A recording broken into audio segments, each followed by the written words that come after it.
بسم اللہ الرحمن الرحیم۔ بھائیو، آج ہم افلاطون جو کہ ایک بہت بڑا فلسفی تھا، اس کے بارے میں ایک واقعہ بیان کریں گے جس سے ہمیں دنیا کی حقیقت کے بارے میں پتہ چلے گا۔ دنیا کی حقیقت افلاطون کی نظر میں۔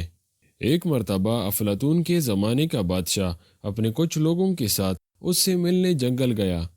ملاقات ہو گئی اور بادشاہ نے سوال کیا کہ آپ یہاں جنگل میں رہتے ہیں، مگر یہاں آپ کے پاس کھانے اور پینے کی کوئی چیز بھی بظاہر نظر نہیں آتی۔ یہ کہتے ہوئے بادشاہ نے کچھ جملے ایسے استعمال کیے جس سے ایسا لگتا تھا کہ وہ اس کی حقارت کر رہا ہے۔ افلاطون کو یہ بات ناگوار گزری کہ دنیا کو یہ بہت کچھ سمجھتا ہے اور ہماری یہ حالت دیکھ کر ہم کو حقیر سمجھ رہا ہے۔ اس لیے افلاطون نے بادشاہ کو کچھ سبق پڑھانا چاہا۔ اس لیے افلاطون نے بادشاہ کے رخصت ہونے کے موقع پر اس سے کہا کہ جناب، میری ایک گزارش ہے، وہ یہ کہ فلاں وقت آپ ہمارے یہاں تشریف لائے۔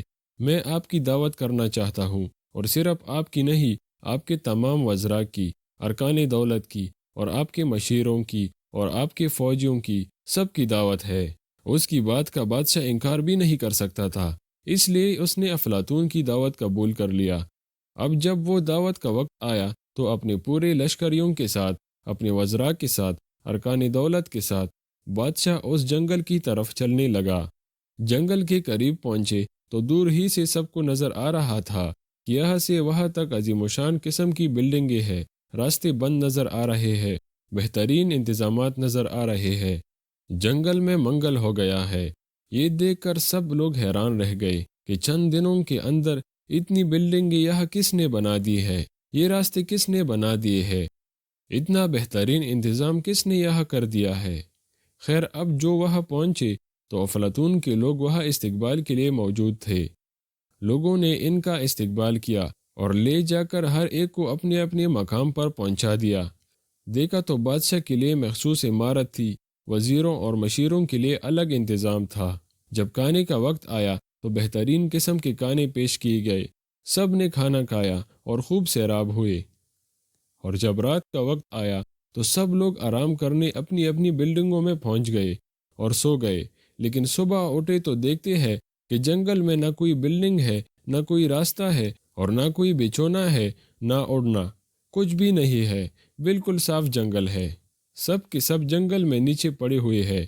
ادھر بادشاہ بھی نیچے پڑا ہوا ہے اور اس کے وزیر بھی نیچے پڑے ہوئے ہیں۔ یہ دیکھ کر سب پریشان بھی ہوئے اور غصہ بھی ہوئے۔ افلاطون نے کہا کہ جو کچھ تم نے دیکھا تھا وہ دراصل میرے خیال کا نتیجہ تھا، قوت خیالیہ کا کرشمہ تھا۔ قوت خیالیہ سے آپ کے ذہنوں میں نے یہ بلڈنگیں ڈال دی، یہ عجیب و غریب تماشا آپ کو دکھا دیا۔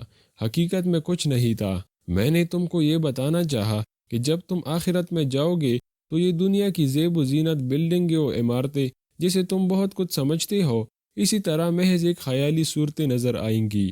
بھائیو، یہ تھا افلاطون کا واقعہ جس کے ذریعے اس نے ایک بادشاہ کو دنیا کی حقیقت سمجھائی۔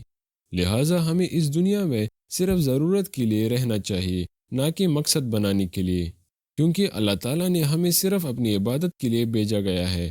امید رکھتا ہوں ویڈیو آپ لوگوں کو پسند آئی ہوگی۔ اگر ویڈیو پسند آئی ہو تو ہمارا حوصلہ بڑھانے کے لیے ویڈیو کو لائک کرو اور چینل کو سبسکرائب کرو۔ ہمیشہ آباد رہو۔ اللہ حافظ۔